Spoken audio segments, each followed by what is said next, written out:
Good morning, Saturday morning. Thanks for coming around and you're tuned in. So, yeah, we're going to go ahead and read some comments here. Really cool stuff. We got some other things to talk about. And last time we were here at the show, we were talking about the Colt Gold Cup 1911's and all that. So we're going to go ahead and discuss some other stuff. Also, don't forget tomorrow. Make sure everybody tunes in and checks it out. We got the release of a really cool 1911 video, and I think you're going to love it. And also appearing on the channel, another YouTuber, famous YouTuber that you can check out. So, all right, we're going to go ahead and read the comments here. Again, I don't know what's going on with the names. They got some numbers and stuff attached to them and all that. So, kind of scary, you know, when people are getting numbered. Kind of reminds me of times where people were numbered on the wrist. Okay, but we're going to go ahead and read your comments. Okay, we got Bohemian Hunting Club is up. Again, if your comment didn't get read, because it could be a number of things. It just didn't make it to the main feed because there is a moderator that does pull stuff. Or, you know, you just, you know, your comment was too rude for TV here. So, and also we've been having a great deal of help with helping with the comment reading and or answering and all that, so we do appreciate that. We got an editor team now that's been helping out with that. Awesome stuff. Bohemian Hunting Club. You know, I think I need to pick up another 1911. You know, you can never have enough. What was told to me when I first got my first one, they said, it was a fella back on the island. We used to all go shooting together, and he says, hey, it won't be your last one. And there is, I can't think of how true. I mean, just how true.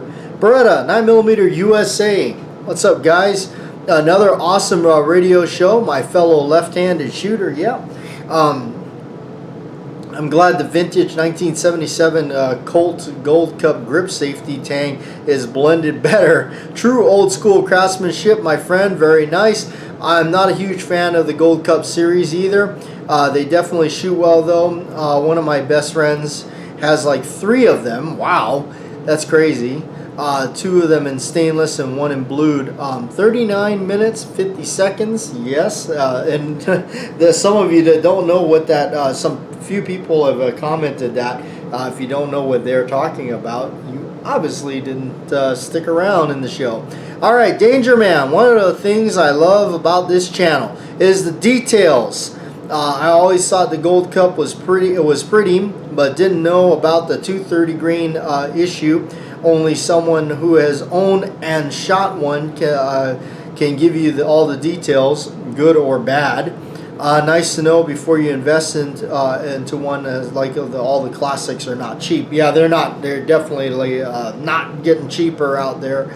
But yeah, that's what was always told to me when I started buying some Gold Cups and looking into them. Is yeah, you don't want to shoot. You don't want to shoot 230 grain hardball in them. They were kind of designed for lighter loads, 200 grain, perhaps a 200 grain semi-wide cutter kind of stuff. So, all right, Shane, good morning. Another awesome show. Another cup of coffee. The Colt Gold Cup is sure beautiful. Thank you for the info about them being made to fire slightly lighter loads than the 230 grain hardball. Might be a bit hard on it. That's something to be aware of, especially for us aspiring Gold Cup owners. I just picked up a 1956 pre-27 3.5 inch. And my goodness, man, what a firearm! Came with a few spots of rust, but nothing the little ballistol can't fix. Awesome. Sounds like you got a good one there and a rare one. All those odd numbered barrels, if you're talking Smith, are definitely more rare, as we featured one, a 5-inch model 29. Harrison Mantooth, was another great video. Thanks for sharing. I have to agree with you about chemicals coming in contact with your skin. Yes, that was what we were talking about. Years ago, I worked in a roofing manufacturing company. There was always asphalt tar present The common solution to remove the above substances was diesel fuel, oil. Was like all the other employees, I washed my hands and forearms with that stuff. My forearms today are scarred from many applications of liquid nitrogen to treat skin cancers that have developed and appearing over after 40 plus years. I still have appointments with dermatologists 3 or 4 times per year. I've always wanted a Colt Gold Cup in 45 ACP, but as you mentioned, I too was advised never to shoot hardball ammo out of it. Back then, I don't remember seeing too much 45 target ammo on the shelves. Surplus ammo was very common back then, and I bought lots of it. Thanks for sharing another great Collectors Radio show with us, Stan. All right. Well, I'm sorry to hear about all the treatments you have to go through with your skin there, Stan. But yeah, that is why if I do use any kind of solvents, I will glove up at least. Do not get that stuff on your skin leaking through your pores or seeping into your pores and all that. You will definitely regret that at some point.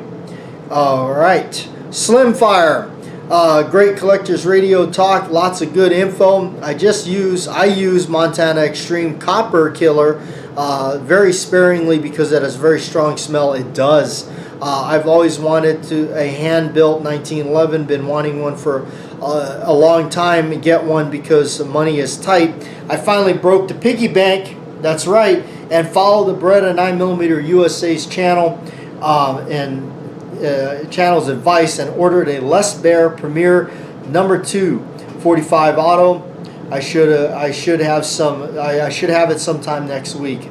So hey everybody, Slim got a custom built 1911. Welcome to the club. And you will find, if you probably already have it, that it is sweet.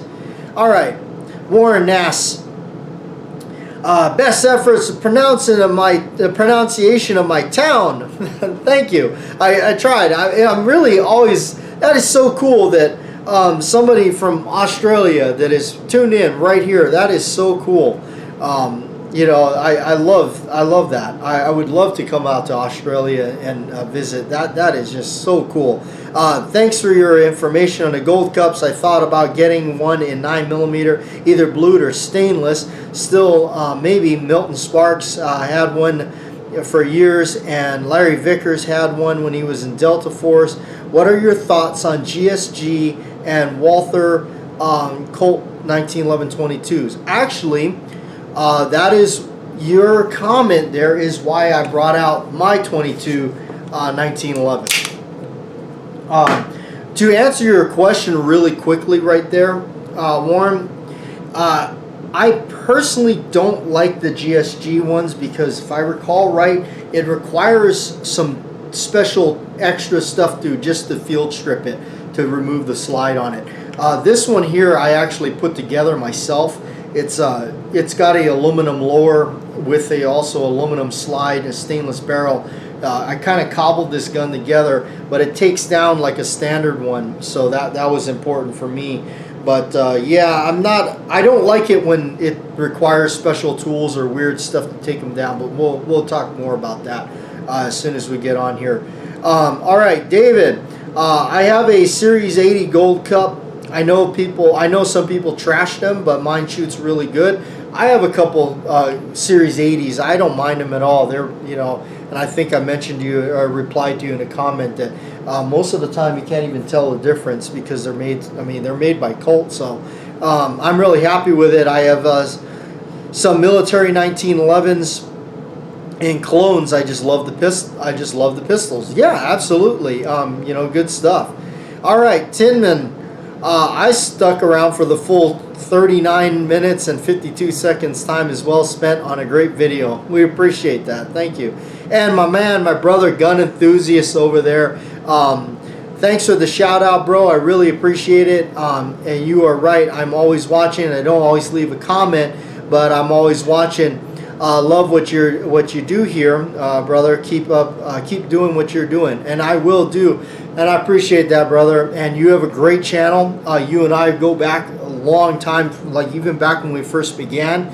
I'll never forget the Gun Enthusiast's video that you had added, and I actually made a video response to it because you left it in, which is absolutely phenomenal, and I think you already know what I'm going to say. And it was a video where he come up, he goes, "Hey everybody, Gun Enthusiast here," and there was something over here, something you went, "Get this out of the way," and I always loved that. That was my favorite thing that, you know, and you have a great channel. You've always featured really good stuff. I miss your channel. I am watching your shorts that you've been putting out, so hopefully, you know, and I get it, man. Time is, all right.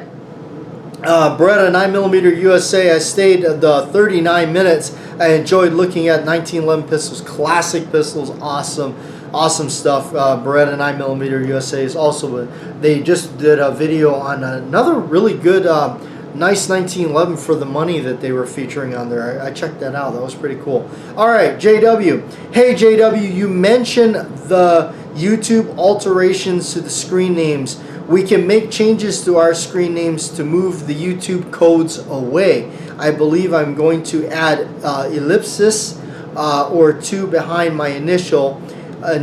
That may negate the effect of YouTube's changes. Oh, interesting. I don't know. I mean, I guess if maybe, I mean, my name must have it too. I don't know. All right, Jeffrey Richardson. Sorry, I slept in this morning. Glad to see your videos. You slept in? That's okay. I sleep in when I can too. All right, Scott's. Talking about cleaning firearms, I had gotten a nickel Colt Frontier 6-shooter and started shooting it. It being nickel, I've been thinking about cleaning it like you clean a black powder gun, doing the Dawn dish soap and hot water and drying it with oil afterwards. Might be a smart thing because with nickel, you never know what certain solvents could do to it. It might tarnish it or do something strange and stain it or do something that you can't reverse. And that would really be a bummer. All right. DEFCON Supply. I'm guessing. Sorry. To me, the old frame without a wide trigger and Ellison sight is not a Gold Cup. That is the old configuration. Can't fault you there. IAF 7. I got a number 40 in. Thumbs up. Thank you. Great video. If you like the plain Jane 1911, check out the new TSOS Expert. For the markings are like the original 1981. Well, at least for in the photo. Yeah. Well, thank you. And I do like. I mean, some of those TSOS that are coming out are pretty cool. They definitely have. I think they're doing really well. They have one called the Stingray, which is out, that I kind of like the way it looks. But anyway, let's get down to it. I brought out the this one here is my 22 1911 that I pretty much put together. It's got a para-ordnance frame, aluminum frame. I put the grip safety on it. I actually been meaning to fit a bulletproof, or not a bulletproof, but one of Wilson's other grip safeties. This one's a semi-drop-in right now that it's got on it just because I didn't have time. But I brought this thing out before and I've talked about it. This thing is so cobbled together. It's got all kinds of just parts and pieces. I carry one. I rummaged through his box of parts, and I was like, hey, I'm gonna, you know, I could use this, and he, you know, just kind of put pieces together. I believe it's got an actual World War II trigger in there, including a slide or a magazine release and a slide release from World War II. But the hammer and stuff, we got some Wilson Combat internals, a Colt polymer mainspring. You always thought, what would always turn your nose up, a polymer mainspring. They actually came in handy when you're trying to build something lightweight.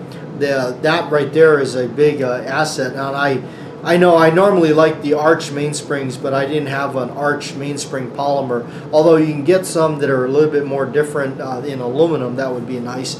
But yeah, for now, this is just kind of the one that I've been tinkering around with for a while, and I've had it. But yeah, it's just kind of done up, and I think it's even got a Springfield Armory thumb safety here. But in 22, and that's what I like about it, and I like the fact that it takes down like a regular old 1911. You just kind of pop that that slide stuff out and remove the slide and everything, and then clean it as go about it and put it back the same way. The spring here is kind of held captured in one unit there, but that's why I like it, is because it's all the same. And I did a lot of work on it to get it to where it'll function and actually cycle ammo, and that's the initial right there, is it's cocking that hammer right there. That's what's kind of slowing down your cycle, and why you kind of need some hotter ammo. So, but I did do some modifications to the thing to help it accommodate it to where it will shoot anything really. And I've been really lucky with this thing, because it'll shoot any kind of run-of-the-mill boxed ammo, big bulk boxed ammo through it. It'll run that. And of course I did the custom grips on it for me. I added some my own serrations, if you will, and I like the aged. That's the style of 1911 that I like. I like the gray frame, the black slide, which is a two-tone. I'm a swig of coffee here. But that's the kind of the configuration I like. I like the black slide, gray frame, ivory style grips. Of course, not authentic ivory. I don't believe in hurting all them animals just for that. But it's a synthetic. I make them myself. So, but yeah, it's got a actual material in there that makes it all feel good, and it ages just like that. So I do like that. The other thing that I was doing is I made this little tool, and I actually learned, and I did a video where I talked a little bit briefly about this tool that I made, which is basically a brass rod that I punched down over here and actually took the sides off to make it a little bit more narrow. And the key thing is brass to help remove the extractor from a 9mm 1911, because the extractor in a 9mm 1911 is canted over a little bit more. So when it is inside the frame, you actually have to push it over, and then that way you can slide it out. It does present a little bit of a task. It's not as easy as a 45 auto, but it's certainly not a deal breaker or anything. But I didn't want to be in there marring anything up. So actually, upon making that video and talking about that, somebody had responded, and they said that there was a company, it was Dawson, I believe. They said they make a tool specifically for that. So guess what? I jumped on there and I said, I'm going to check this out and look at this tool. It's a $14 or $15 tool. And I said, you know what the hell? I'm going to try this thing. So I ordered one. So as soon as it comes in, we're going to feature it right here on the radio show first and talk about it, and we'll check it out and see how it works and everything. So, and we'll go through that and check it out for our sake, and that way I can share it with everybody here. You can get firsthand if you do have a 9mm 1911 and you want to clean that extractor, and then we'll see how that tool works together. We'll see if it's really that easy, because it is kind of a little bit of a task. Like I said, you got to kind of push it over and then kind of bend it out of the way and then get it out of there, because of the way that it's machined in there. And I was talking about this, and that's kind of also with the video we're setting up for tomorrow that's going to be released. We're not really, we made it a point where it's like we're not trying to turn our nose up against other, for say, I know lower end 1911s kind of has a negative, sound to it, but that's not what we're trying to do. It's when you have nicer stuff, custom 1911s. But yeah, they cost money. They really do. But they're I think they're worth it. As somebody that owns a couple, I think they're worth it all the way, because they certainly there's just nothing else like them. But again, they're internally. So one things that we were talking about in the video is when you see things like, okay, T-Sauce has one that looks like this. It's a Commander with the. It's funny because they got the gray and black two-tone thing going on too. It's called the Stingray. It's interesting because they got that, and it's like, I think it's like $600, which is interesting, 600-700. Because it's interesting is because a lot of those imported guns, like, and that's what I mean when they're imported, like, you know, the sauce or whatever, they're imported out of Turkey. Those are actually coming up a little bit in the market now, and then where you start looking at your name brand stuff, Springfield, Colts, and all that, they're starting to rise up a little bit too. Now those are getting to the point where, yeah, you're going to have to spend $1,000 now to get those.